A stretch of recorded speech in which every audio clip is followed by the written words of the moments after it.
सहना भवतु सहनौ भुनक्तु सह वीर्यं करवावहै तेजस्विनावधीतमस्तु मा विद्विषावहै। ॐ शान्ति शान्ति शान्तिः। ॐ पूर्णमदः पूर्णमिदं पूर्णात् पूर्णमुदच्यते पूर्णस्य पूर्णमादाय पूर्णमेवावशिष्यते।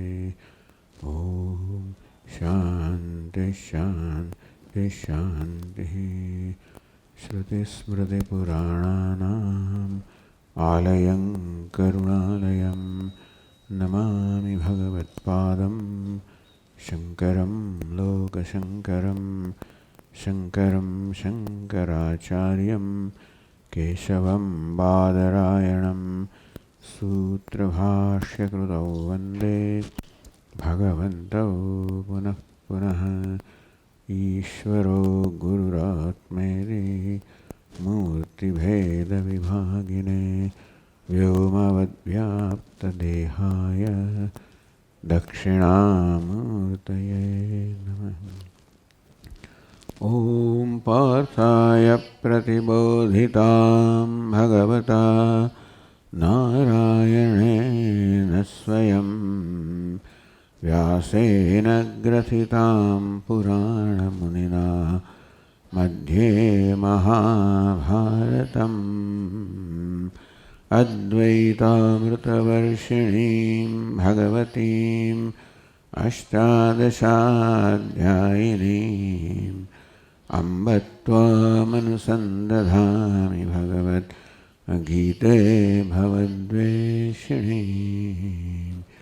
यं ब्रह्मा वरुणेन्द्ररुद्रमरुतः स्तुन्वन्ति दिव्यैस्तवैः वेदैः साङ्गपदक्रमोपनिषदैः गायन्ति यं सामगाः ध्यानावस्थिततद्गतेन मनसा पश्यन्ति यं योगिनः यस्यान्तन्न विदुःसुरगणाः देवाय तस्मै नमः।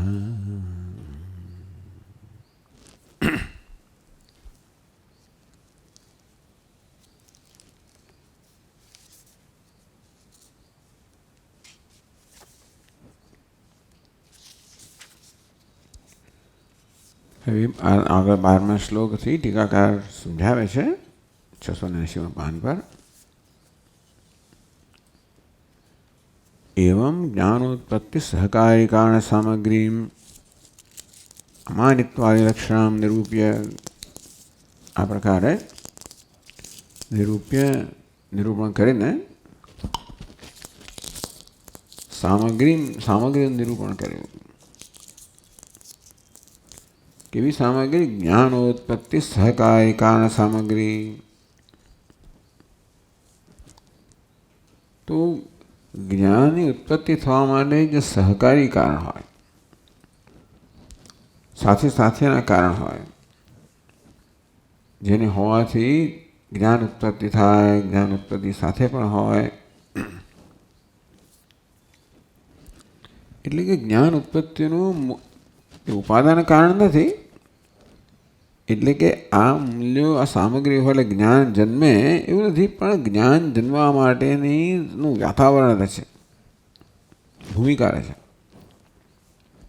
जो होय तो ज्ञान जन्मे, जे न होय तो ज्ञान न जन्मे। जेनामांथी ज्ञान जन्मे एवुं नहीं, परंतु जे होय तो ज्ञान जन्मे, न होय तो न जन्मे।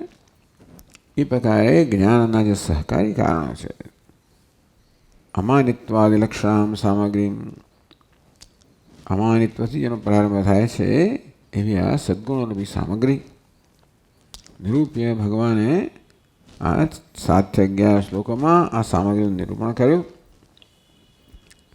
निरुक्त साधन संपत्त्या कृतेन श्रवणादिना। निरुक्त साधन संपत्ति अमानित्वादि माणीने तत्वज्ञानार्थ दर्शनम सुधीना 20 सामग्री कही, मूल्यों सद्गुणों कहा। આ પ્રકારની સાધન સંપત્તિ તેણે ધરાવી છે. કૃતેન શ્રવણાદિના, તો આ પ્રકારની સાધન સંપત્તિ સાથે શ્રવણ કરવામાં, એ પ્રકારે સહકારી કારણ કહેવામાં આવે. જ્ઞાન તો શ્રવણ મનનથી જન્મે, પણ શ્રવણ મનન ક્યારે અસરકારક બને? જ્યારે આ સાધન સામગ્રી હોય. તો આ પ્રકારની સાધન નિરુક્ત લઈ જેને કહેવામાં આવી માનિત્વાદી, આવી સામગ્રી સાથે શ્રવણ કરવામાં આવ્યું હોય. સમુત્પન્ન જ્ઞાનસ્ય, એને કારણે જેને સારી રીતે જ્ઞાન જન્મ્યું છે. યતે એવો યતિ સંન્યાસી જ્ઞાની. જ્ઞાતવ્યમ યદ વસ્તુ, આ પ્રકારની સાધન સામગ્રી સાથે શ્રવણ મનન કરવામાં આવે તો જેને જાણવાની છે કે વસ્તુ છે, તન નિરૂપયતી. ભગવાન હવે એનું નિરૂપણ એટલે બ્રહ્મ પરમાત્માનું નિરૂપણ કરે છે. 12મા શ્લોકમાં કહે છે જ્ઞેયમિતિ, તો કહે છે જ્ઞેયમ યત્તત્ પ્રવક્ષ્યામિ યજ્ઞાત્વામૃતમશ્નુતે અનાદિમત પરમ બ્રહ્મ ન સત્તન્નાસદુચ્યતે.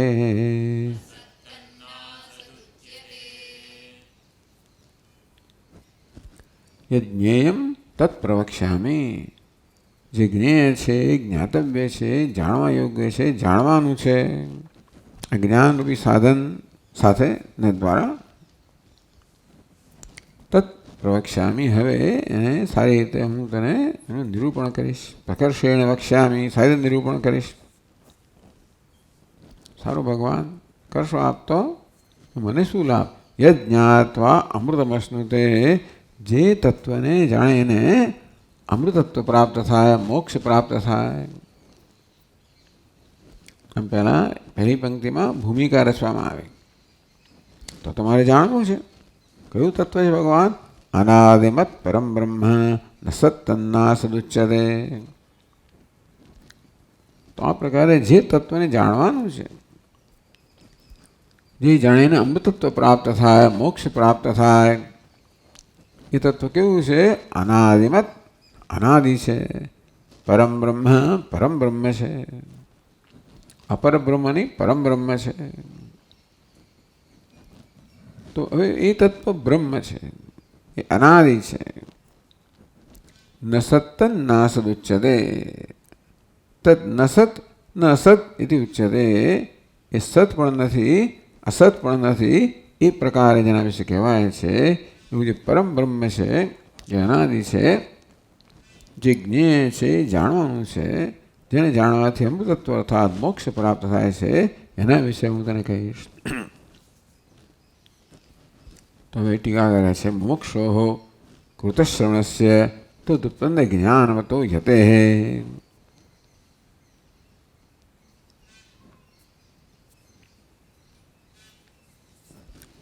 તો મુમુક્ષો કૃતશ્રવણસ્ય, મુમુક્ષુએ શ્રવણ કર્યું છે, તો ઉત્પન્ન જ્ઞાનવત, એ દ્વારા જેને જ્ઞાન જન્મ્યું છે. તો શેનું? યદ જ્ઞેયમ શ્રી ગુરુ મુખાત યદ જ્ઞાતવ્યમ. તો ગુરુમુખથી શાસ્ત્રનું શ્રવણ કરીને જેને જાણવાનું છે, તત્ પ્રવક્ષ્યામિ ઉપદેક્ષ્યામિ, એનો હવે હું ઉપદેશ કરીશ.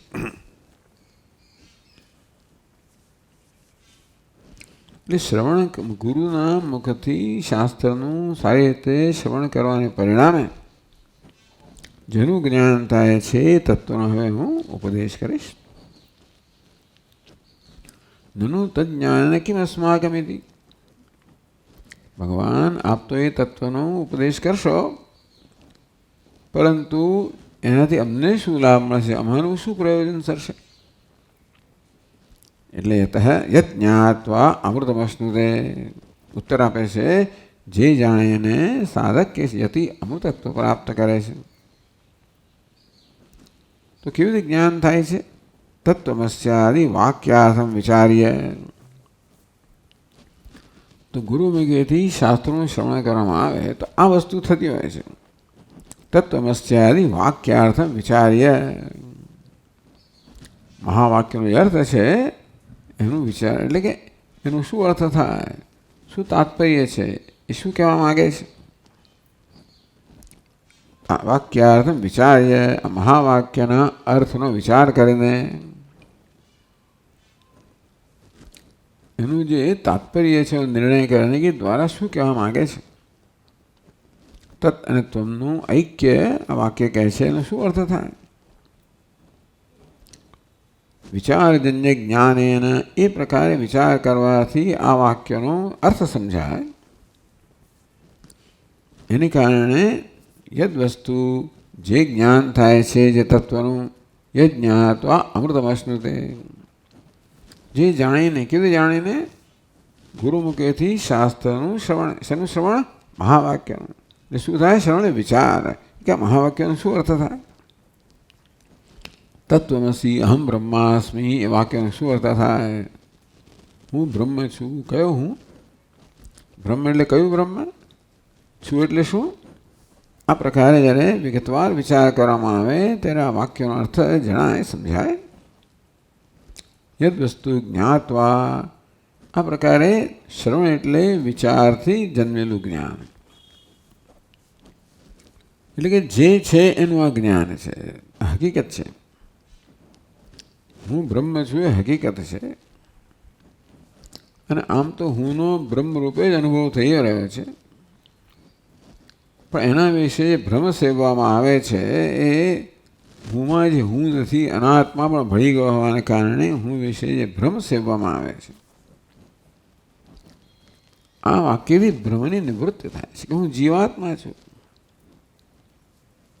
હું સ્થૂળ છું, અણુ છું, કૃશ છું, દીર્ઘ છું, હસ્વ છું, જીવાત્મા છું, સુખી છું, દુઃખી છું, કર્તા છું, ભોગતા છું.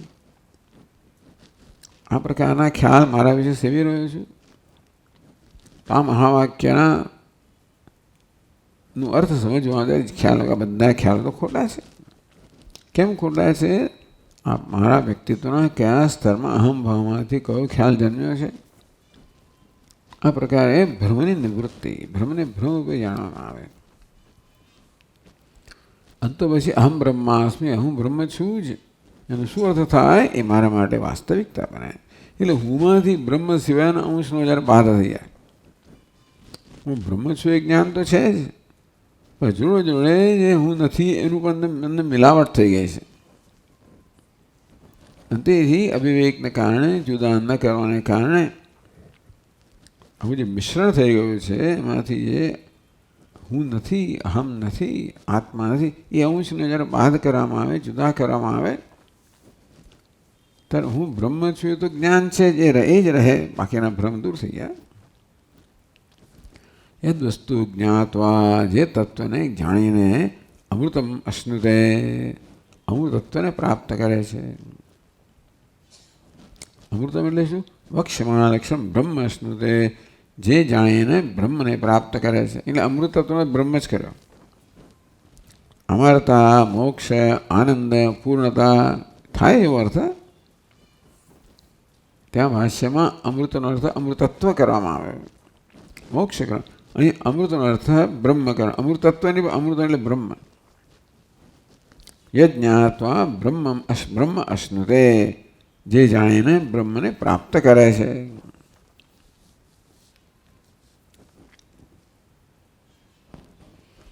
તો ભાઈ અમૃત એટલે બ્રહ્મ એવું આપ ક્યાંથી લાવ્યા?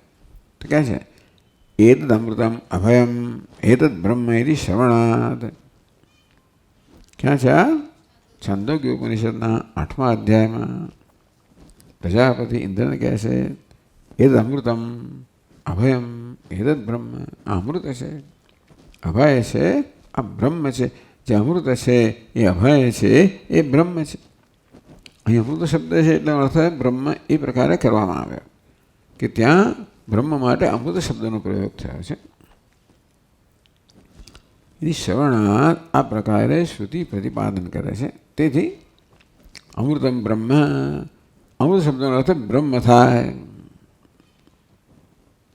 તો વિદ્વાન અશ્નુતે પ્રાપ્નોતિ, જે જ્ઞાનથી વિદ્વાન જ્ઞાની પુરુષ અમૃતત્વને બ્રહ્મને પ્રાપ્ત કરે છે, અર્થાત બ્રહ્મને જાણવાથી બ્રહ્મને પ્રાપ્ત કરે છે. એવું સમીકરણ આપ ક્યાંથી લાવ્યા કે બ્રહ્મવિદ આપનોતિ પરમ ઇતિ શ્રુતે.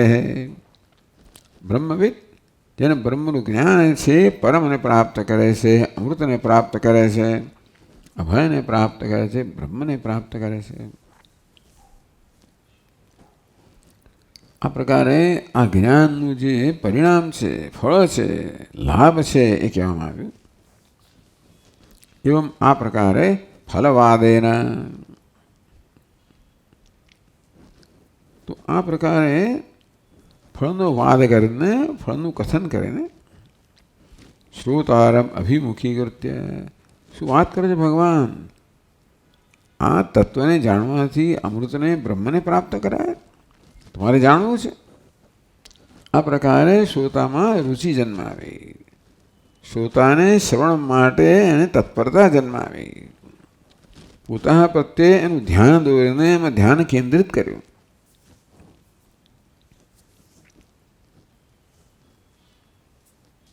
એટલે હવે શ્રોતા બ્રહ્મ શું છે સાંભળવા બરાબર એકાગ્ર થયો છે, સાવધાન થયો છે, તત્પર થયો છે.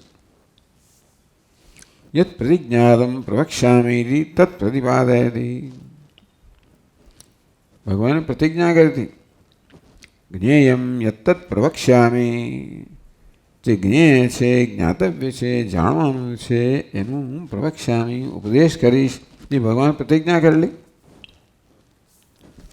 તત્ પ્રતિપાદયતિ, હું તને જે ઉપદેશ કરવાનો છું હવે એનું પ્રતિપાદન કરે છે. ભગવાન જે અમૃતનો બ્રહ્મનો ઉપદેશ કરવાના છે એ બ્રહ્મ કેવું છે? તો બીજી પંક્તિ અનાદિમત પરમ બ્રહ્મ ન સત્તન્ના સદુચ્યતે. અનાદિમત ઇતિ મુમુક્ષુણા જ્ઞાતવ્યમ તદ બ્રહ્મ અનાદિમત. એટલે અનાદિવાળું એવું કહ્યું. અનાદિ કહ્યું તો પણ ચાલે, પણ છતાં અનાદિમત મતું પ્રત્યે ઉમેર્યો, જેનાથી કોઈ બીજો અર્થમાં આગળ વૃદ્ધિ થતી નથી. તો આદિ કારણમ જન્મવા યસ્ય અસ્તિ ઇતિ તદ આદિમત. આદિ ધરાવનારને આદિમત કહે. આદિ એટલે પ્રારંભ. તો જે આદિ છે પહેલાં છે શું છે? કારણ હોય, પછી આવે કાર્ય હોય. તો પહેલાં કારણ હોય, જન્મ પણ હોય, સૌથી પહેલાં જન્મ થાય. તો જેને કારણ છે એટલે જે કાર્ય છે, કાર્ય કોને કહેવાય? એને કારણ છે. જેમ કે ઘડાને કારણ છે માટી, અને જન્મ છે, કાર્યનો જન્મ પણ થાય. આદિ શબ્દનો અર્થ કારણ પણ થાય અને જન્મ પણ થાય. આદિમત એટલે જે કારણ ધરાવનારું છે, એ કે જે કાર્ય છે તો જન્મ ધરાવનારું છે, અને આદિમત કહેવાય. એ કાર્યમ ટૂંકમાં જેની ઉત્પત્તિ થયેલી છે, જેનો જન્મ થયેલો છે, જે કાર્ય છે શું? મહદાદિ સ્થૂલાંતમ. આ સમગ્ર જગત, મહદથી મળીને સ્થૂળ સુધીનું સમગ્ર જગતને કાર્યમાં આદિમતમાં સમાવેશ થઈ જાય. એ આદિમત. તો અનાદિમત શું? તતઃ વિલક્ષણત્વાદ. આદિમત કરતાં વિલક્ષણ છે અનાદિમત કહ્યું. અને જે છે નકારાત્મક જે અવ્યય છે એનોથી વિલક્ષણ કરવામાં આવે. આદિમતથી વિલક્ષણ. તો બ્રહ્મ અનાદિમત એટલે કે સર્વસ્માદ વિકાર જાત અન્યત.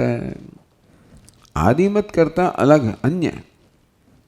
આદિમતમાં શું આવી ગયું? સમગ્ર વિકાર આવી ગયો, સમગ્ર નામરૂપ જગત આવી ગયું. મહદથી મળીને સ્થૂળ સુધીનું સમગ્ર જગત છે આદિમત કહેવાય. એનાથી વિલક્ષણ એટલે એનાથી જુદું. અનાદિમત્વમ અક્ષરત્વાત મૂલ પ્રકૃતે અવિકૃતે અવ્યાકૃતશ્ચાપી અસ્તિ તતઃ. પણ આવું અનાદિમત તો છે ને, એ તો કારણને લાગુ પડે ને, એને કારણ નથી. આ પ્રકૃતિ કહો, મૂળ પ્રકૃતિ કહો, અવ્યાકૃત કહો, અવ્યક્ત કહો, એ પણ અનાદિમત કહેવાય. એટલે પ્રકૃતિ બધાનું કારણ છે, પ્રકૃતિનું કોઈ કારણ નથી. એ રીતે પ્રકૃતિ માટે પણ જે જગતનું કારણ છે એને પણ અનાદિમત શબ્દનો પ્રયોગ થાય. અનાદિમત્વમ અક્ષરત્વાત મૂલ પ્રકૃતે અભુકૃતે. ભગવાન કહે ને ક્ષરશ્ચાક્ષર ઉચ્યતે ક્ષર સર્વાણી ભૂતાની કૂટસ્થો ક્ષર ઉચ્યતે. ને ભગવાન અક્ષર કૂટસ્થ અવ્યાકૃત માટે તો ત્યાં અક્ષર શબ્દ વાપરે છે. એટલે એને પણ અનાદિમત કહેવાય. તથા વ્યાવર્તયિતું તો અનાદિમતનો અર્થ પ્રકૃતિ પણ થાય, મૂળ કારણ પણ થાય, અવ્યાકૃત થાય. એને અક્ષર પણ કહેવામાં આવે છે. અક્ષરાત પરતઃ પરઃ, તો જે પરમ કારણ છે એનાથી પર છે એવું બ્રહ્મ માટે કહેવામાં આવ્યું. તો એટલે અનાદિમત શબ્દનો અર્થ પ્રકૃતિ ના થાય એવું, પ્રકૃતિ મૂળ કારણ એવો અર્થ પણ અનાદિમત શબ્દનો થાય. તથા વ્યાવર્તયિતું, તો એને વ્યાવૃત્ત કરવા માટે કે ભાઈ આ અર્થ ના થવો જોઈએ. એટલે કહ્યું પરમ, પરમ અનાદિમત એ પ્રકારે અહીં અર્થ કરે છે. તો આ અનાદિમત તો ખરું, પણ કેવું પરમ અનાદિમત. નિર્વયત્વેન નિત્યકૂટસ્થ અસંગચિદ્રૂપત્વેન જ્ઞત્વેન અંતરત્વેન પરમમહત્વેન ચ બ્રહ્મ સ્વયં અવ્યક્તાત પરમ અન્યદેવ. એટલે પરમનો અન્ય જ કહેવામાં આવે. પરમ ચડિયાતો પણ કહેવાય, અન્ય પણ કહેવાય. તો આ જે અનાદિમત છે, પ્રકૃતિ છે, જગતનું કારણ છે, એના કરતાં બ્રહ્મ પરમ છે, ચડિયાતું છે, અન્ય છે. કેમ? એને કરતાં જુદું કેમ છે? તો કે નિર્વયત્વેન, આ જે પ્રકૃતિ છે એ અવયવવાળી છે. સત્વ રજસ તમસ આ પ્રકારના અવયવ ધરાવે છે. એમાંથી અવયવમાં જગત બન્યું. બ્રહ્મ કેવું છે? નિરવયવ છે. નિત્યકૂટસ્થ અસંગચિદ્રૂપત્વેન, નિત્ય છે, નિત્યકૂટસ્થ છે. એટલે જે પરિવર્તન રહિત છે, નિત્ય ક્યારેય પરિવર્તન પામતું નથી. અસંગ કશા સાથે સંબંધિત નથી. ચિદ્રૂપત્વેન ચૈતન્ય સ્વરૂપ છે. જ્ઞાત્વેન જે જ્ઞાન સ્વરૂપ છે.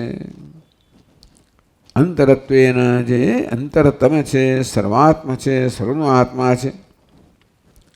પરમ મહત્વેન, મહાન તો ખરું, પરમ મહાન છે. તો બ્રહ્મ સ્વયં અવ્યક્તાત પરમ. આ બ્રહ્મ કેવું છે? અનાદિમત પરમ. અનાદિમત કરતા અવ્યક્તથી પણ પરમ છે, અન્ય છે. અપ્રાણો, તો આ પ્રકારે અર્થ કરવામાં આવ્યો. અનાદિમત એટલે બ્રહ્મને પરમ બ્રહ્મ એવો અર્થ થઈ શક્યો હોત. પરમ એટલે દેશ કાળ વસ્તુ પરિચ્છેદ શૂન્યમ એવો અર્થ થયો હોત. પણ એ ટીકાકાર આ બધા જુદા પ્રકારના અર્થ આપતા હોય છે. એટલે સામાન્ય અર્થ થવો તો સીધો સાદો છે. પણ અનાદિમત પરમ, અનાદિમત કરતા અનાદિમત પરમ એવું એ પ્રકારે એક શબ્દ લેવામાં આવ્યો. એટલે અનાદિમત એટલે અવ્યક્ત, અવ્યક્તાત પરમ, અવ્યક્ત કરતા જુદું. અવ્યક્ત કેવું છે? તો કે અવયવવાળું છે, અનિત્ય છે, અકૂટસ્થ એટલે પરિવર્તનશીલ છે, અને જળ છે, અચેતન છે. એના કરતાં વિપરીત, એના કરતાં વિલક્ષણ એ કેવું છે? વળી આ પાછું કેવું છે? દૃશ્ય છે. તો પેલું કેવું છે? દ્રષ્ટા છે. આ બાહ્ય છે, પેલું અંદર છે. આ મહાન છે, પેલું પરમ મહાન છે. એ પ્રકારે બ્રહ્મ આ પ્રકૃતિ કરતાં, અવ્યક્ત કરતાં અત્યંત વિલક્ષણ છે. એ રીતે સ્વયં અવ્યક્તાત પરમ અન્યદેવ. બ્રહ્મ એટલે કારણ એટલા માટે છે, એટલા માટે પણ કહેવામાં આવે કે સાંખ્ય લોકો ઉપનિષદના વાક્યોનો અર્થ કરતા હોય છે કે ઉપનિષદમાં આ પ્રકૃતિનું નિરૂપણ છે. ઉપનિષદ પ્રકૃતિને આ પ્રધાનને જગતના કારણ રૂપે વર્ણવે છે. એટલે કે નહીં ભાઈ, તો પ્રકૃતિ કેવી છે? સાવયવ છે, અનિત્ય છે, પરિવર્તનશીલ છે, અચેતન રૂપ છે, જ્ઞેય છે, બાહ્ય છે. એનું મહત્વ અપરમ મહત્વ છે. એમ કરીને બ્રહ્મ પ્રકૃતિ અત્યંત વિલક્ષણ છે. એ રીતે સાંખ્ય લોકોનો જે આવો એક અભિપ્રાય છે એનું ખંડન કરવામાં આવ્યું. તો કે અપ્રાણો હિમના શુભ્ર યક્ષરાત પરતઃ પરઃ ઇતિ શ્રુતે. મંડકોમાં કહેવામાં આવ્યું કે અપ્રાણ પરમાત્મા પ્રાણરહિત છે, મનરહિત છે, શુભ્ર છે, સ્વચ્છ છે, સ્વયં પ્રકાશ છે. અક્ષરાત પરતઃ પરઃ, તો પરતઃ અક્ષરાત પરઃ, અક્ષર જે પર છે એનાથી પણ પર. તો અક્ષર એટલે આ આપણું મહત્તત્વ અથવા તો પ્રકૃતિ, એનાથી પણ પર છે.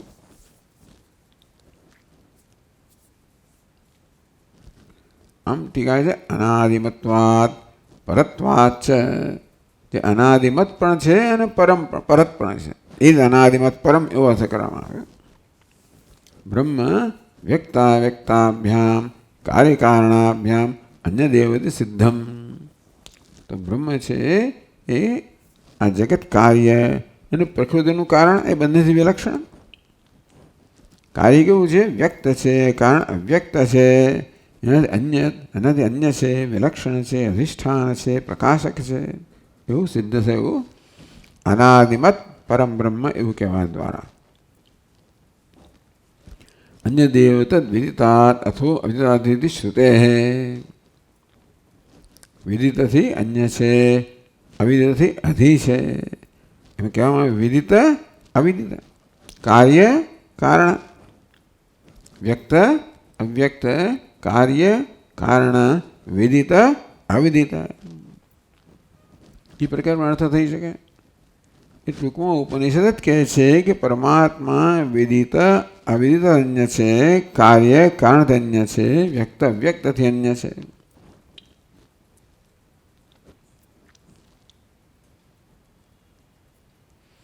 આ પ્રકારે નિરૂપણ થયું અનાદિમત પરમ બ્રહ્મ આટલાનું.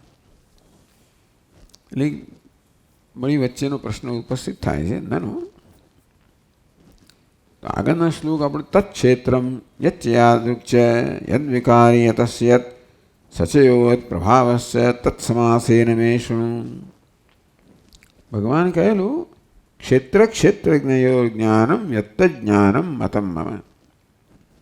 આ ક્ષેત્ર ક્ષેત્રજ્ઞ જ્ઞાન છે એ જ મારા મત પ્રમાણે સાચું જ્ઞાન છે. એ પ્રકારે કહીને ભગવાને ક્ષેત્ર અને ક્ષેત્રજ્ઞ બંનેનો ઉપદેશ કરવાની પ્રતિજ્ઞા કરી. હું તને કહીશ તત્ક્ષેત્રમ યચ્યાદૃક્ચ યદ્વિકારી યતસ્ય યત. તો ક્ષેત્ર કેવું છે, કેવા પ્રકારનું છે, એના શું વિકાર થાય છે, શેમાંથી શું જન્મે છે, હું તને કહીશ.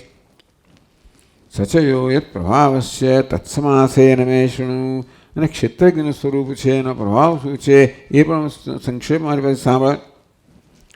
એ શ્લોક ભગવાને ક્ષેત્ર અને ક્ષેત્રજ્ઞ બંનેનું નિરૂપણ કરવાની પ્રતિજ્ઞા કરી હતી આગળ.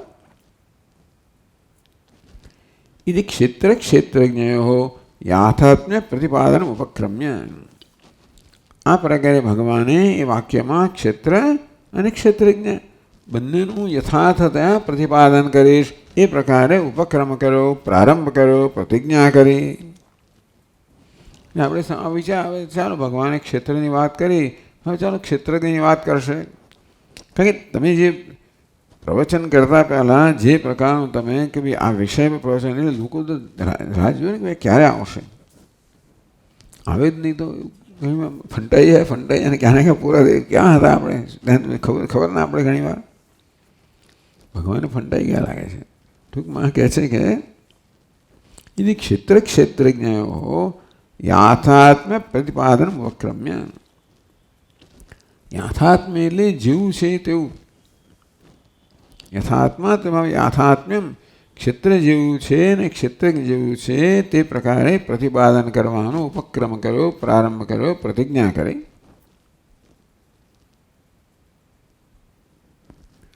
મહાભૂતાની અહંકાર એવા શ્લોકની અંદર ભગવાને ક્ષેત્રનું પ્રતિપાદન કર્યું. ક્ષેત્રમ સમાસેન સવિકારમ ઉદાહૃતમ કે આ પ્રકારે સંક્ષેપમાં ક્ષેત્ર છે એ મેં કહ્યું. એ સમજ્યા? હવે આપણે ક્ષેત્રજ્ઞ રાહ જોઈએ ને. ક્ષેત્ર અને ક્ષેત્રજ્ઞ બંનેનું પ્રતિપાદન કરવાની ભગવાને પ્રતિજ્ઞા કરી, ઉપક્રમ કર્યો, પ્રારંભ કર્યો, ઇન્ટ્રોડક્શન કર્યું. અને પછી ક્ષેત્રનું નિરૂપણ પણ કર્યું આ શ્લોકમાં. એટલે પછી આપણે અપેક્ષા કે ભગવાને ક્ષેત્રજ્ઞનું નિરૂપણ કરશે. ક્ષેત્રજ્ઞ એટલે ક્ષેત્રને જાણનારને ક્ષેત્રજ્ઞ કહેવામાં આવ્યો. તથા ક્ષેત્રજ્ઞસ્ય સ્વરૂપે પ્રતિપાદવ્ય. એ બે શ્લોકમાં ક્ષેત્રનું પ્રતિપાદન કર્યા પછી ક્ષેત્રજ્ઞનું પ્રતિપાદન કરવાનો સમય જરા આવ્યો. પ્રતિપાદન કરવાનું છે. તત્યક્તવા ભગવાન ક્ષેત્રજ્ઞનો ભૂલી ગયા કે જે કહ્યું હોય તે અને બ્રહ્મની વાત કરવા માંડ્યા. તત્યક્તવા ઉપક્રાંતમ અનાદિમત પરમ બ્રહ્મ. તો તે ત્યક્તવા ઉપક્રાંતમ એવું વાક્ય છે. તદ ઉપક્રાંતમ ત્યક્તવા. ઉપક્રાંત અર્થાત જેનો પ્રારંભ કર્યો છે, જેનું નિરૂપણ કરવાની પ્રતિજ્ઞા કરી છે, વચન આપ્યું ત્યાગ કરીને અનાદિમત પરમ બ્રહ્મ કથમ અનુપક્રાંતમ બ્રહ્મ સ્વરૂપ પ્રતિપાદ્યતે. બ્રહ્મની તો વાત જ થઈ નથી. ભગવાને બ્રહ્મનું પ્રતિપાદન કરવાની વાત કરી જ નથી. અનુપક્રાંત અર્થાત જે ઉપક્રાંત નથી, જે વિષય નથી, જેનો પ્રારંભ થયો નથી, એકદમ એ વસ્તુ ક્યાંથી આવી ગઈ? બ્રહ્મ ક્યાંથી આવી ગયું? એને ભગવાન વાત કરી જ નથી. એના વિશે કહેવાનું છે કહ્યું પણ નથી. ટૂંકમાં જે વિશે કહેવાનું વચન આપ્યું એને છોડીને જેની વાત જ નથી એવું પરમ બ્રહ્મ છે એનું આ પ્રવચન ક્યાંથી આવ્યું? પ્રશ્ન થાય ને. સાંભળનારને પ્રશ્ન થાય. આપણને પ્રશ્ન થતો નથી હોતો કે ચાલ બધું ચાલે, પણ જે લોકો ધ્યાન આપીને સાંભળનારા છે એ બધા પ્રશ્નો કરે. ઉપક્રમ વિરોધ સ્યાદવી છે. આ રીતે એવું લાગે છે કે ભગવાન ઉપક્રમ વિરોધ એટલે ભગવાને પોતે તેનો પ્રારંભ કર્યો, જે કહેવાનું વચન આપ્યું એનો વિરોધ થાય છે. ભગવાન વચનનું પાલન કરતા નથી અને બીજો વિષય છે પોતાના વિષયનો ત્યાગ કરીને બીજા વિષયની વાત કરી રહ્યા છે. શું થતું હોય છે? ખંભાતમાં એક સ્વામી હતા, આવા ઘણા બધા પ્રવચન યોજે. ठीक है, महात्मा लोग प्राय निर्विषय होते हैं. निर्विषय ने બે અર્થ થતા है. निर्विषय એટલે જેનો વિષયથી પર છે, અથવા निर्विषय बात चालू करते जो भी चलता है. ભગવાન નિર્વિષય છે એવું શું વાતો? એટલે છે આવો તમારો પ્રશ્ન હોય તો કે છે ના એવું નથી. તયો અભેદ અવધારણ વિરોધ અનુપત્તે. તો કે નહીં, આ ક્ષેત્રજ્ઞ અને બ્રહ્મ છે એનો અભેદ છે, એનું અવધારણ કરવામાં, એનો નિશ્ચય કરવામાં આવ્યો છે, અત્યારે થઈ ગયો છે. ક્ષેત્રજ્ઞ અને બ્રહ્મના અભેદનો નિશ્ચય થઈ ગયેલો છે. એટલે બ્રહ્મ ક્ષેત્રજ્ઞ કરતાં જુદું નથી. બ્રહ્મ જ ક્ષેત્રજ્ઞ છે, એ જ બ્રહ્મ છે એવું કહેવાય ગયું છે. તયો અભેદ અભેદ અવધારણા અવિરોધ અનુપત્તે. તેથી બંનેનો અભેદ છે એનો નિશ્ચય થઈ ચૂક્યો છે. ક્યાં થયો? ક્ષેત્રજ્ઞમ ચાપિમામ વિદ્ધિ સર્વક્ષેત્રેષુ ભારત. હે ભારત, બધા ક્ષેત્રમાં હું ક્ષેત્રજ્ઞ છું, હું પરમાત્મા ક્ષેત્રજ્ઞ છું, બ્રહ્મ ક્ષેત્રજ્ઞ છું. મને ક્ષેત્રજ્ઞ બ્રહ્મનું સમીકરણ થઈ ગયેલું છે. ક્ષેત્રજ્ઞ જ બ્રહ્મ જેવું કહેવાય ગયું છે. એટલે હવે ક્ષેત્રજ્ઞમાં બ્રહ્મ શબ્દનો પ્રયોગ થાય તો એ અનુપક્રાંત નથી, નિર્વિષય નથી. વાત થઈ ગઈ છે.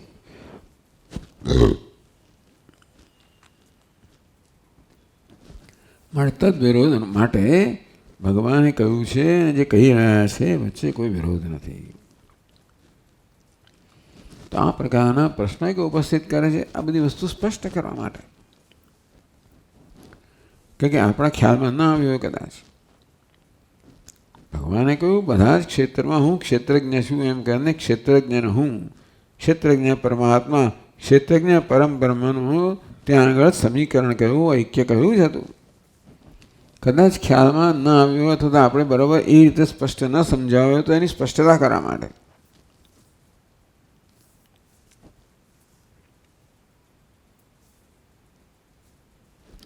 ના તો જો આગળ પણ થઈ ગયું છે, માત્ર 13મા અધ્યાયમાં જ નહીં ભગવદ્ ગીતામાં થઈ ગયું છે. એ પહેલેથી શરૂ કરે છે. ના એમ હંત્ય હન્યતે ઇતિ ક્ષેત્રજ્ઞસ્ય આત્મનઃ ભૂતોન વિજાનિત ના એમ હંત્ય હન્યતે. જે આત્માને કર્તા માને છે, ભોગતા માને છે, એ બંને આત્માના વાસ્તવિક સ્વરૂપને જાણતા નથી. કારણ કે આત્મા હણતો પણ નથી, હણાતો પણ નથી, હણતો નથી, કંઈ કરતા નથી, હણાતો નથી, કારણ કે ભોગતા નથી. પછી બીજા અધ્યાયમાં કહેવામાં આવ્યું ઇતિ એ આત્મા એટલે ક્ષેત્રજ્ઞ. ભગવાન આ પર આત્માનું નિરૂપણ કરી દીધા. ક્ષેત્રજ્ઞસ્ય આત્મના અવિક્રિયત્વમ બોધયિતુમ ઉપક્રમ્ય. ત્યાં જ ભગવાને કહ્યું હતું કે આત્મા હણતો પણ નથી, હણાતો પણ નથી, એમાં કર્તૃત્વ પણ નથી, ભોક્તૃત્વ પણ નથી. કર્તૃત્વ પણ વિકાર છે, ભોક્તૃત્વ પણ વિકાર છે. એટલે કર્તૃત્વ ભોક્તૃત્વ નથી, પણ આત્મા નિર્વિકાર છે. એ પ્રકારે ભગવાને પ્રતિજ્ઞા કરી કે હું તને આ પ્રકારે કહીશ કે આત્મા કેમ હણતો. કહ્યું તો ખરું આત્મા હણતો નથી ને હણાતો પણ નથી. એવું કેમ ભાઈ? કારણ કે હણવું ને હણાવવું, કર્તૃત્વ ભોક્તૃત્વ બંને વિકાર છે. તો આત્મામાં કર્તૃત્વ કે ભોક્તૃત્વ એકે વિકાર નથી. આત્મા કેવો છે? અવિકારી છે, નિર્વિકાર છે. અવિક્રિય આત્માની અવિક્રિયત્વ છે એ ભગવાને ત્યાં આગળ સૂચવ્યું. પછી કેવી રીતે અવિક્રિય છે? આ તો કહ્યું કે આત્મા હણતું નથી, હણાતો નથી. બાપા કઈ રીતે? તરત બીજા શ્લોકમાં કહ્યું ન જાયતે મેદેવા કદાચિત નાયમ ભૂત્વા ભવિતાવા અજો ભૂય અજો નિત્ય શાશ્વતો એમ વગેરે વગેરે ઇત્યાદિના વિસ્પષ્ટીકૃત્ય અજો નિત્ય શાશ્વતો એમ પુરાણ બધા પ્રકારના વિકારનો ત્યાં આગળ નિષેધ કરવામાં આવ્યો. વિસ્પષ્ટીકૃત્ય આત્મા કેવી નિર્વિકાર છે બીજા શ્લોકમાં સ્પષ્ટ કરવામાં આવ્યું. તો કેવો છે? નિત્ય સર્વગત સ્થાણુ અચલોયમ સનાતન ઇતિ નિત્ય કૂટસ્થ અસંગચિદ્રૂપત્વમ વ્યાપકત્વમ તો પ્રતિબોધ્ય. ભગવાન નિત્ય છે, નિત્યત્વ કહ્યું. પછી આગળ તો નિર્વિકાર કૂટસ્થ કહ્યું. પછી કેવો છે? સર્વગત સર્વવ્યાપક છે એમ કહીને વ્યાપકત્વમ છે પ્રતિબોધ્ય. ભગવાન નિત્ય છે, કૂટસ્થ છે, અસંગ છે, ચૈતન્ય છે, વ્યાપક છે, સર્વગતમ. એ બધું બીજા અધ્યાયમાં કહ્યું. યેન ભૂતાન્ય શેષણેતી એ ક્યાં આવે છે? ચોથામાં યેન ભૂતાન્ય શેષણ દ્રક્ષસ્યાત્મન્યથોમય. ભગવાને કહ્યું કે આ જ્ઞાન કેવું છે? જે જ્ઞાનથી બધા ભૂતને અશેષેણ તું બધાને મારામાં જોશે, મને બધામાં જોશે, આમ અદ્વિતીયતાનું જ્ઞાન થશે. ઇતિ એટલે કે બધાને મારામાં જોશે, મને બધામાં જોશે. એટલે બધા જીવો હું છું, હું જીવ છું. આમ બ્રહ્મને આત્માનો અભેદ ત્યાં વ્યક્ત કર્યો. એ રીતે ક્ષેત્રજ્ઞને બ્રહ્મનો અભેદ વ્યક્ત કરવામાં આવ્યો જ છે. ભોક્તારમ યજ્ઞ તપસામ 5મો અધ્યાય સર્વલોક મહેશ્વરમ શ્રુદમ સર્વભૂતાનામ. તો આ પ્રકારે યજ્ઞ તપસામ ભોક્તારમ યજ્ઞ તપસ્યાનો હું ભોગતા છું. સર્વભૂતસ્થમાત્માનમ સર્વભૂતાની ચાત્મની 6ઠ્ઠો અધ્યાય. વ્યોમામ પછી સર્વત્ર સર્વચમય પશ્યતિ 6ઠ્ઠો અધ્યાય. એકત્વમ એવ અનુભાવ્ય, જે બધાનો ભોગતા છે એ જ વાસ્તવમાં સર્વનો આત્મા છે, સર્વ એનામાં છે, એ સર્વમાં છે, અદ્વિતીય છે. એ પ્રકારે ભોગતાનું અને પરમાત્માનું અભેદ ત્યાં કહેવામાં આવ્યું આ શ્લોકો દ્વારા. એકત્વમ અનુભાવ્ય, આ પ્રકારે બંનેના એકત્વને સિદ્ધ કરીને જ્ઞાની ત્વાત્મયમેવ તમે આ જોકે આ ચર્ચા દ્વારા ટીકાકાર સમગ્ર ગીતાનું આપણા બૌદ્ધ જણાવે છે. ભગવાને કેવી રીતે જીવ અને બ્રહ્મના ઐક્યનું નિરૂપણ કર્યું છે આ બધા અધ્યાયોમાં, આ બધા શ્લોકોમાં, એ આપણે વિહંગાવલોકન કરાવે છે. કે એક પછી એક અધ્યાયો સાંભળતા સાંભળતા આ બધી વસ્તુ પછી આપણા મનમાંથી જતી રહી હોય તો વળી પાછું આપણા મનને કેન્દ્રિત કરે છે કે મુખ્ય ઉપદેશ કયો છે અત્યાર સુધી ભગવદ્ ગીતાનો. જીવ અને બ્રહ્મના ઐક્યનો જ ઉપદેશ છે. ના દરેક શાસ્ત્ર પોતાની રીતે કરતું હોય, દરેક ઉપનિષદ પોતાની રીત હોય જીવના બ્રહ્મને ઐક્યનું નિરૂપણ કરવાની. તેમ ગીતા શાસ્ત્રનો પોતાની રીત છે, એ આ રીત બતાવે. એટલે આ બધા વાક્યો દ્વારા આપણે સમજવું જોઈએ કે વિચાર સમજાય. આ બધા વાક્યો દ્વારા ભગવાન ક્ષેત્રજ્ઞ અને જીવ અને બ્રહ્મના ઐક્યનું નિરૂપણ કરે છે. જ્ઞાની ત્વાત્મયમેવતમ, જ્ઞાની તો મારો આત્મા જ હશે. પછી ભગવાને કહ્યું 7મા અધ્યાયમાં, એ તો સીધું જ કહ્યું ને, જ્ઞાની ત્વાત્મૈવ જ્ઞાની તું આત્મા એવ ઇતિ મે મતમ. ભગવાન કહે, પરમાત્મા કહે જ્ઞાની મારો આત્મા છે. જ્ઞાની હું છું.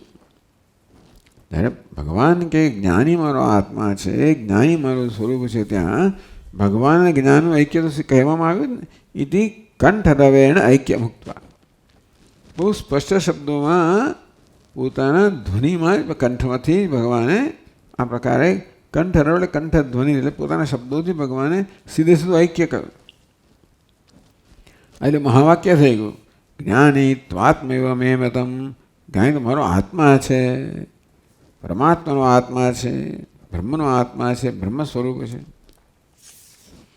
પેલા બધામાંથી ઐક્ય છે એ આપણે તારવવાનું હતું બે વાક્યમાંથી. આમાં ઐક્ય સીધે સીધું કહેવામાં આવે.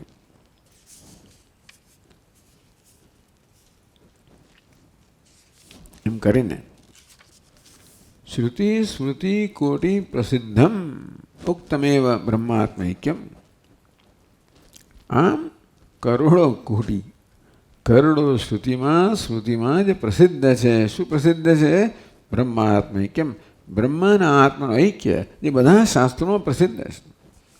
એવું છે ને, તમે જે રીતે વસ્તુ જોવા માંગતો એવું તમને દેખાય. એટલે વેદાંત તેને આ જ દેખાય. જે ઉપનિષદમાં શ્રુતિમાં સ્મૃતિમાં પુરાણોમાં કહેવામાં આવ્યું હોય એમાં તમને આ જ ઉપદેશ દેખાય. હમણાં જે ધારો કે શ્રીમદ ભાગવત પુરાણ છે, એમાંથી ભાઈ તત્વજ્ઞાનના કયા શ્લોકો છે, તો તમને ત્યાં અભેદનો જ, તમે રામચરિતમાં જે પણ તમે અભ્યાસ કરો ને તમને એનો જ ઉપદેશ દેખાય. જે દ્વૈતવાળા છે ને એ જ ઉપદેશ દેખાય, વિશ્લેષભાઈ એ જ દેખાય. બધું આવતું હશે, પરંતુ એટલે શ્રુતિ સ્મૃતિ કોટિ પ્રસિદ્ધમ.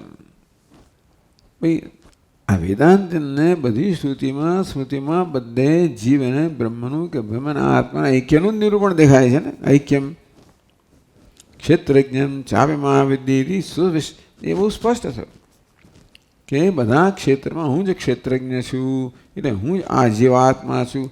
એ વિસ્પષ્ટમ સુવિસ્પષ્ટતરમ.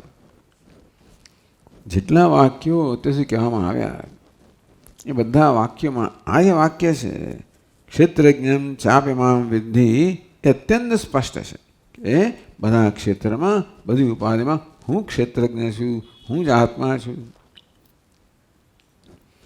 આ પ્રકારે પ્રતિપાદન કરીને ભગવતા ક્ષેત્રજ્ઞ એવ બ્રહ્મ બ્રહ્મ એ ક્ષેત્રજ્ઞેથી તયો અભેદેવ. એટલે આ બધા વાક્યોનું આપણે જ્યારે આલોચન કરીએ ત્યારે ભગવાન સ્પષ્ટતાથી કહી રહ્યા છે કે ક્ષેત્રજ્ઞ જ બ્રહ્મ છે અને બ્રહ્મ જ ક્ષેત્રજ્ઞ છે. અભેદેવ મૂઢૈ અપી અમૂઢૈશ્ચ સર્વૈ જ્ઞાતવ્ય. એટલે કોઈ પ્રકારની શંકા ન રહે. મૂઢૈ જે મૂઢ લોકો છે, અપી અમૂઢૈ ચ એટલે જે અવિવેકી હોય એને પણ અવિવેક ના રહે એ પ્રકારે સ્પષ્ટતાથી ભગવાને વિસ્તારથી નિરૂપણ કર્યું. જે અવિમૂઢ છે, વિવેકી છે એ તો સ્પષ્ટ જોઈ શકે, પણ જેના વિવેક નથી એ પણ આ બધા વાક્યોના આલોચનથી જોઈ શકે ભગવાન જીવને બ્રહ્મ કે આત્માને બ્રહ્મના ઐક્યનું જ પ્રતિપાદન કરી રહ્યા છે. ઇતિ સચયો યત પ્રભાવસ્ય તત્સમાસેન ઇતિ જ્ઞેતુર ઉપક્રાંતમેવ. આમ ક્ષેત્રજ્ઞનું ઉપક્રાંત ઇન્ટ્રોડક્શન આ પ્રકારે કર્યું પ્રારંભ. સચયો યત પ્રભાવસ્ય તત્સમાસેન મે શૃણુ. એનો જે પ્રભાવ છે, એનું સ્વરૂપ છે અને એનું સ્વરૂપ છે, પ્રભાવ છે એ મારી પાસેથી સાંભળતું. સંક્ષેપમાં જ્ઞેત્વેન ઉપક્રાંતમેવ ક્ષેત્રજ્ઞમ. આમ ભગવાને ક્ષેત્રજ્ઞનો ઉપદેશ કરીને પ્રતિજ્ઞા કરેલી એની જ વાત કરી રહ્યા છે. ટૂંકમાં આ બધી ચર્ચા દ્વારા, કારણ કે ભગવાને ક્ષેત્રજ્ઞ શબ્દનો પ્રયોગ અહીં કર્યો નથી. ભગવાને આ શ્લોકમાં અનાદિમત પરમ બ્રહ્મ આ પ્રકારે બ્રહ્મ શબ્દનો પ્રયોગ કર્યો છે. તો ક્ષેત્રજ્ઞની વાત કરવાની ભગવાને વચન આપ્યા પછી હવે બ્રહ્મની વાત કરે છે, એટલે આ વિષયાંતર થઈ ગયું. તો કે એવું નથી. આગળના અનેક શ્લોકોમાં જે ક્ષેત્રજ્ઞ એ જ બ્રહ્મ છે, બ્રહ્મ જે જ ક્ષેત્રજ્ઞ છે એ કહેવાઈ ગયેલું જ છે. આ અધ્યાયમાં સ્પષ્ટતયા ક્ષેત્રજ્ઞને બ્રહ્મનું ઐક્ય પણ કહેવાયું છે. અને માટે ક્ષેત્રજ્ઞ જેના નિરૂપણની પ્રતિજ્ઞા કરેલી એનું જ નિરૂપણ થઈ રહ્યું છે. જ્ઞેયત્વેન ઉપક્રાંતમેવ ક્ષેત્રજ્ઞમ. તો જ્ઞેયત્વ જાણવાનું છે એ પ્રકારે જેનું ઉપક્રમ થયેલો, પ્રારંભ થયેલો, ઇન્ટ્રોડક્શન થયેલું એની જ વાત થઈ રહી છે, બીજા કશાય નહીં. ક્ષેત્રજ્ઞમ વિધેય પ્રાધાન્યેન નપુંસકલિંગેન. ક્ષેત્રજ્ઞ શબ્દ પુલ્લિંગ છે. જ્ઞેયમ યત્તત પ્રવક્ષ્યમ. જ્ઞેયમ તો નપુંસકલિંગ છે, તો પછી એવું કેમ થયું? ભગવાન ક્ષેત્રજ્ઞની વાત કરવા માગતા હોય, આત્માની વાત કરવા માગતા, તો આત્મા શબ્દ પુલ્લિંગ છે, ક્ષેત્રજ્ઞ શબ્દ પુલ્લિંગ છે. તો પુલ્લિંગથી વાત થવી જોઈએ ને. તેને બદલે અહીંયા આગળ જ્ઞેયમ નપુંસકલિંગ છે. તો એવું કેમ કર્યું ભગવાને? વિધેય પ્રાધાન્યના, જે કહેવાનું છે બ્રહ્મ એની પ્રધાનતાને ધ્યાનમાં રાખીને ભગવાને નપુંસકલિંગનો પ્રયોગ કર્યો. જે વ્યતત પ્રવક્ષ્યામી પરામૃશ્ય.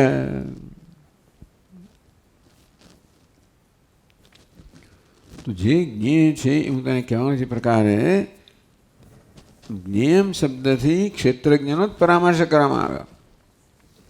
જ્ઞેયમ શબ્દ ભલે નપુંસકલિંગમાં હોય, પણ જે વિધેય છે એના પ્રધાનતાથી એ જ ક્ષેત્રજ્ઞ વિશે જે કહેવાનું છે બ્રહ્મ, એ બ્રહ્મ નપુંસકલિંગ હોવા માટે ક્ષેત્રજ્ઞ જે એને માટે જ નપુંસકલિંગ શબ્દનો પ્રયોગ કર્યો, નપુંસકલિંગનો પ્રયોગ કર્યો. એટલે જ્ઞેયમથી ક્ષેત્રજ્ઞની જ વાત થઈ, માત્ર વિધેય પ્રાધાન્ય.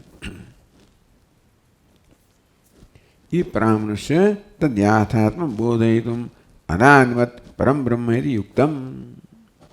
આ રીતે ભગવાને એ ક્ષેત્રજ્ઞ માટે જ અનાદિમત પરમ બ્રહ્મ એવું કહ્યું, જે ક્ષેત્રજ્ઞના સ્વરૂપનું નિરૂપણ કરવાની પ્રતિજ્ઞા કરેલી. એ જ ક્ષેત્રજ્ઞ માટે અનાદિમત પરમ બ્રહ્મ, જે અનાદિમત છે, પરમ છે, બ્રહ્મ છે.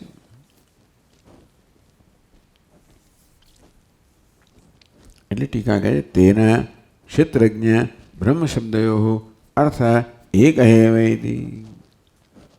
તેથી ક્ષેત્રજ્ઞ અને બ્રહ્મ બે શબ્દોનો અર્થ એક જ છે. અનાદિમત કહો, પરમ કહો, તો અર્થ એક એવ ઇતિ. ઉપક્રાંત ઉપાધિ વાક્યાર્થ વિવેક. ટૂંકમાં ઉપક્રાંત ઉપાધિ વાક્યાર્થ વિવેક જ્ઞાન નિપુણ. કદાચ આ બધું ઉપર છલની દ્રષ્ટિએ જો તમને લાગે જુદું જુદું કહી રહ્યા છે બધા ભગવાન. બીજા અધ્યાયમાં કશું કહે છે, ચોથામાં કંઈ કહે છે, વહી કશું સાતમામાં કંઈક, પાંચમામાં કંઈ કહેતા હોય. આમ જાણે કે જુદા જુદા શબ્દોનો પ્રયોગ થતો હોય, વર્ણન કરવાની રીત જુદા જુદા પ્રકારની હોય. એટલે આપણને કદાચ પહેલી નજરે ખબર ના પડે કે એક જ તત્વની વાત થઈ રહી છે. તો જુદા જુદા સંજોગોમાં તો એક જ તત્વની વાત જુદા જુદા શબ્દોમાં થઈ રહી છે. એ કદાચ જે નિપુણ ના હોય એને ખબર ના પડે. એટલે જે નિપુણ છે એમને આપણે બતાવ્યું કે કેવી રીતે બીજા અધ્યાયથી માંડીને અધ્યાય સુધીના આ બધા અનેક શ્લોકોની અંદર ઉપક્રાંત ઉપપાદિત વાક્યાર્થ વિવેક જ્ઞાન નિપુણ. તો જે ઉપક્રાંત ક્ષેત્રજ્ઞ છે એને માટે જે યુક્તિપૂર્વકના વાક્યો કહેવામાં આવ્યા એ વાક્યના અર્થનો વિવેક ધરાવનાર જે નિપુણ છે એ લોકો જોઈ શકે. વિદ્વદ્ભિ જ્ઞાતવ્ય. એટલે જે વિદ્વાનો છે અર્થાત આ બધા વાક્યોનું તાત્પર્ય સમજવાની સૂક્ષ્મતા ધરાવનાર છે. એ જોઈ શકશે કે ભગવાને વિષય જુદાની વાત નથી કરી રહ્યા. ભગવદ્ ગીતામાં પ્રારંભથી માંડીને જ ક્ષેત્રજ્ઞ અને બ્રહ્મના ઐક્યની જ વાત થઈ રહી છે. ભગવદ્ ગીતામાં એક જ વિષય છે. એવું પણ નથી કે માત્ર 13મા અધ્યાયમાં એનો પ્રારંભ થયો. 13મા અધ્યાયમાં જ ક્ષેત્રજ્ઞ બ્રહ્મના ઐક્યની વાત થાય એવું નથી. પહેલેથી આ જ વસ્તુ છે. જે લોકો નિપુણ છે આ વાક્યનો અર્થ કરવામાં, એની સાથે ઉપવત્તી જે યુક્તિ વગેરે છે, યુક્તિપૂર્વક વાક્યનો અર્થ કરવો પડે. કદાચ જેનો વાચ્યાર્થ છે એ સમજ ના પડે, પણ યુક્તિપૂર્વક અર્થ કરીએ તો જોઈએ કે આ વાક્યનો આ જ પ્રકારનો અર્થ છે. વિવેક જ્ઞાની પણ વિદ્વદ્ભિ જ્ઞાતવ્યેતિ સિદ્ધમ. એ વિવેક જ્ઞાન નિપુણ છે એવા વિદ્વાનો વડે આ પ્રકારે જ્ઞાતવ્ય છે, એ આ પ્રકારે જાણે છે, એ સિદ્ધ થયું.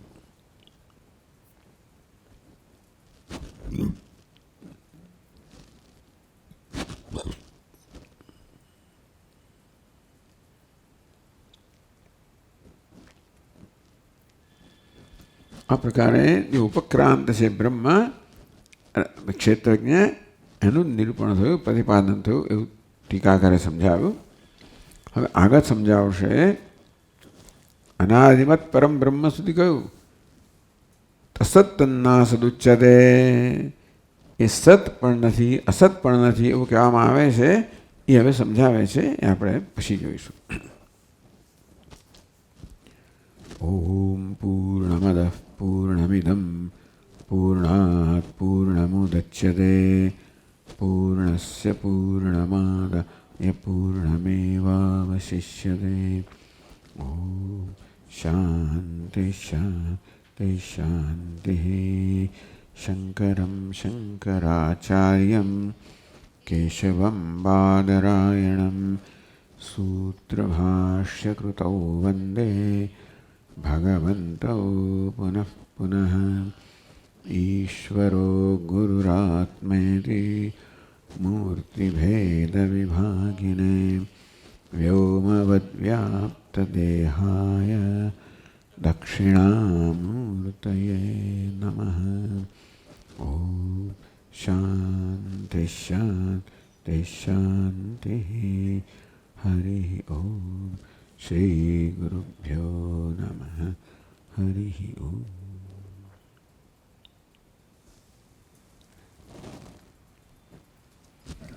તો શનિવાર આપણો ક્લાસ નથી, એની ફરી